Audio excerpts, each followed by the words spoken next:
तो हेलो दोस्तों स्वागत है हमारे इस YouTube चैनल ज्ञान भारती ऑनलाइन क्लासेस पर। तो दोस्तों इस वीडियो में मैं आपको पढ़ाने वाला हूं क्लास 10th का मैथ का चैप्टर नंबर 1। इस चैप्टर का नाम है वास्तविक संख्या, इसे अंग्रेज़ी में कहा जाता है रियल नंबर। दोस्तों रियल नंबर समझने से पहले हम नंबर के बारे में जान ले तो ताकि हमें इस चैप्टर को पढ़ने में और आसानी हो। तो दोस्तों जितने भी दोस्त इस वीडियो को देख रहे हैं वो इस वीडियो को लाइक कर दीजिएगा, अपने दोस्तों में शेयर कर दीजिएगा और इस वीडियो के अंत में आप लोग का इस वीडियो के कमेंट बॉक्स में कमेंट कर दीजिएगा कि इस वीडियो को आप लोगों ने कितना अच्छा समझा और कितना अच्छा जाना। दोस्तों तो दोस्तों चलिए इस वीडियो को शुरू करते हैं। तो दोस्तों सबसे पहले हम जानते हैं कि संख्या किसे कहा जाता है। तो किसी भी वस्तु की मात्रा को बताने के लिए हमें जिस राशि की आवश्यकता होती है उन्हें ही संख्या कहा जाता है। दोस्तों जैसे कि हमारे पास ये एक मार्कर है तो इसकी संख्या 1 हो गई, यदि हमारे पास 2 होती है तो इसकी संख्या 2 हो जाती है, यानी इसकी मात्रा को बताता है। दोस्तों तो संख्या जान गए दोस्तों। तो अब हम जानते हैं कि हमारे पास संख्या कितने प्रकार का है। दोस्तों तो सबसे फर्स्ट नंबर में आता है प्राकृत संख्या। प्राकृत संख्या किसे कहते हैं? तो दोस्तों जितनी भी गिनती की संख्या होती है उन्हें सब संख्याओं को प्राकृत संख्या कहा जाता है। हम इस तरीक़ा से भी कह सकते हैं कि गिनती की संख्या को प्राकृतिक संख्या प्राकृत संख्या कहते हैं और इसे अंग्रेज़ी में नेचुरल नंबर कहा जाता है। दोस्तों तो इस प्रकार देख सकते हैं प्राकृतिक संख्याओं को, जैसे कि हम लिखते हैं 1 2 3 4 डॉट डॉट डॉट अनंत तक, ये अनंत तक जाता है। दोस्तों और इसे हम एक मंझली ब्रैकेट से बंद कर देंगे तो ये समुच्चय हो जाएगा प्राकृत संख्या का, और इसे n से निरूपित करते हैं। दोस्तों आप लोग समझ चुके हैं कि प्राकृत संख्या किसे कहा जाता है। दोस्तों शुरुआत में तो हम इस संख्या से अपना काम चला रहे थे, लेकिन जब इस तरीका का एक संख्या हमारे पास आया जो इस प्रकार है। दोस्तों देख सकते हैं x + 1 बराबर 1, x बराबर 1 - 1, तो x बराबर 0। जब 0 आया दोस्तों तो हम लोग कन्फ्यूज होंगे कि इस संख्या को किस नाम से जाना जाए। तो दोस्तों इस संख्या का एक नाम दिया गया है जिसे कहते हैं पूर्ण संख्या। दूसरा संख्या आया हमारे पास, कौन सा? पूर्ण संख्या। पूर्ण संख्या आ गया दोस्तों, पूर्ण संख्या, इसे इंग्लिश में कहा जाता है होल नंबर। होल नंबर, इसको शॉर्टकट में ही लिख देते हैं होल नंबर। इसका एग्जाम्पल है जो संख्या 0 से स्टार्ट हो, 1 0 1 2 3 4 और ये डॉट डॉट डॉट ये अनंत तक जाए। दोस्तों इस तरीके की संख्या को होल नंबर कहा जाता है। इसे W से डिनोट करते हैं। दोस्तों W पार कर 0 1 2 3 4 डॉट डॉट डॉट इन्फिनिटी, इसको भी मंझली ब्रैकेट से बंद कर देते हैं। तो ये समुच्चय हो गया किसका? पूर्ण संख्या का। दोस्तों तो कोई भी आपसे पूछे कि पूर्ण संख्या किससे कहते हैं तो आप लोग बताइएगा कि गिनती की संख्या में जो संख्या 0 से स्टार्ट हो वैसी संख्या को पूर्ण संख्या कहते हैं। दोस्तों तो देख सकते हैं कि पूर्ण संख्या में भी प्राकृत संख्या आ गया। दोस्तों ये देख सकते हैं 1 2 3 4 5 ये अनंत, यानी कि पूर्ण संख्या जो होता है उसमें प्राकृत संख्या भी रहता है। दोस्तों और ये संख्या 0 से स्टार्ट होता है। अब ये संख्या के बाद एक और संख्या का निर्माण हो रहा है। दोस्तों वो संख्या पूर्णांक संख्या उसे हम लोग समझते हैं। दोस्तों देख सकते हैं पूर्णांक संख्या किसे कहते हैं। तीसरा नंबर पूर्णांक संख्या, जो पूरा अंक हो, पूर्णांक संख्या, इसे कहा जाता है अंग्रेजी में इंटीजर। अंग्रेजी में इसे इंटीजर कहा जाता है। दोस्तों तो जब पूर्णांक संख्या आया तो पूर्णांक संख्या हम किसे कहते हैं? दोस्तों जो देख सकते हैं यहाँ पर 0 1 2 3 4 ऐसे ही चला जाएगा। दोस्तों प्लस की ओर, इस तरफ माइनस की ओर आएगा 1 2 3। तो ऐसी संख्या को हम लोगों ने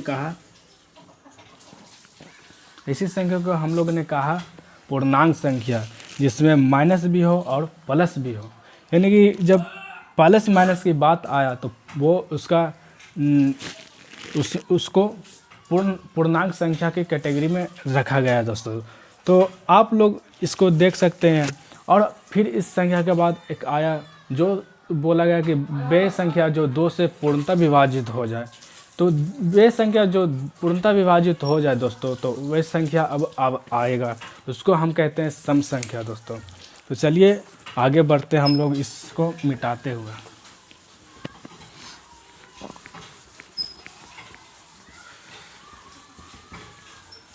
अब वो संख्या है सम संख्या।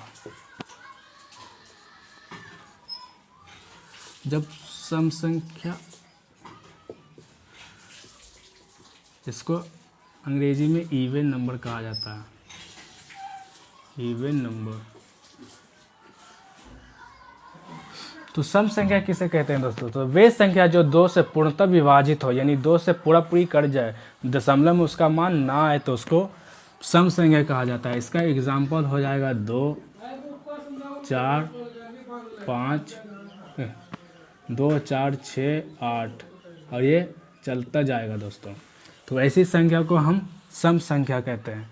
और फिर एक और आया कि वे संख्या जो 2 से विभाजित नहीं हो, तो वैसी संख्या को किस नाम से जाना जाता है?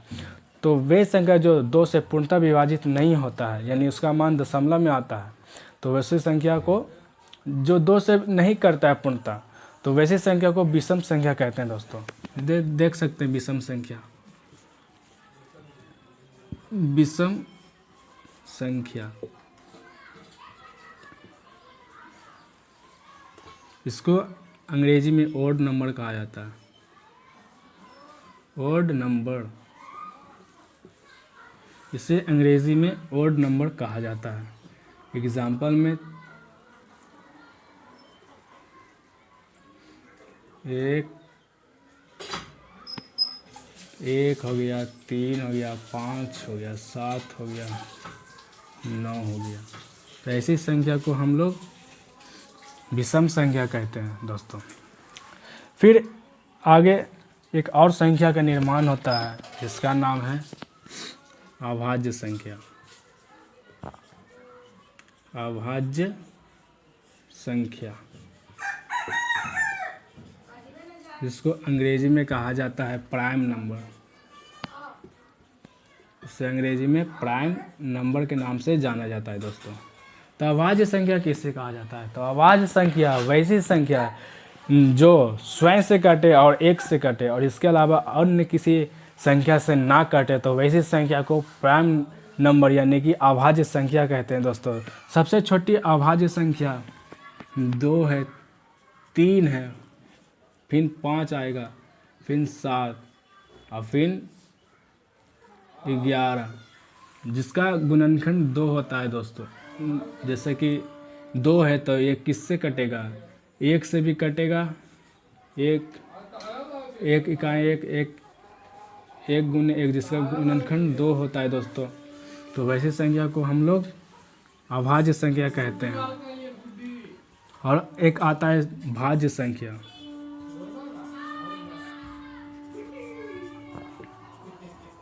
भाज्य संख्या को अंग्रेजी में कंपोजिट नंबर कहा जाता है। Composite number, composite number. Composite number किसे कहा जाता है? तो वे संख्या जो स्वयं से और 1 से और किसी अन्य संख्या से भी विभाजित हो, वैसी संख्या को कंपोजिट नंबर अर्थात उसे भाज्य संख्या कहते हैं। तो इसका एग्जाम्पल है 4, 6, 8।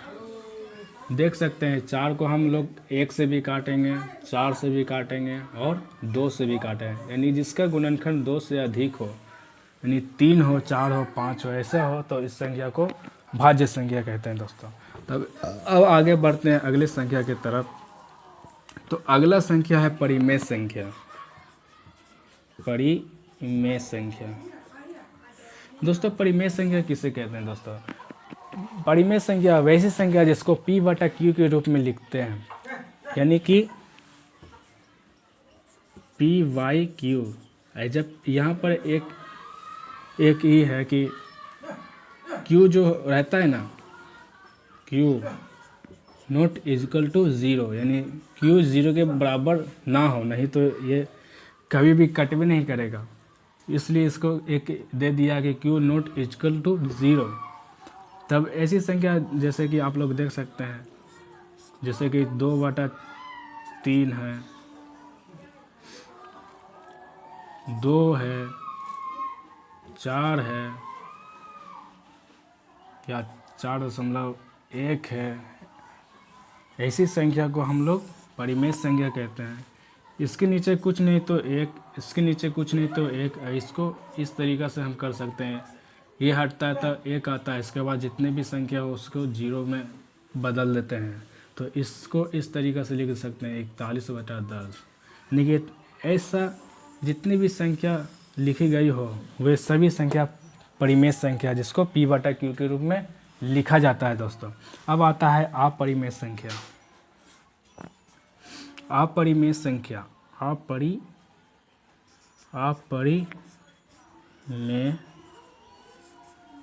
संख्या,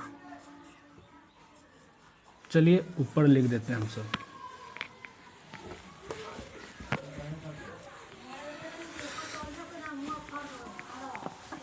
तो दोस्तों अगला संख्या है अपरिमेय। अपरिमेय संख्या, इसे अंग्रेजी में कहा जाता है इरेशनल। परिमेय को रेशनल नंबर। तो दोस्तों परिमेय अपरिमेय संख्या जो रूट में रहे, जिसका मान रूट से नहीं निकले, उसको परिमेय संख्या कहा जाता है। जैसे कि आप लोग देखे होंगे √5, √3, √7, इसका मान कहीं भी रूट से नहीं निकलता। और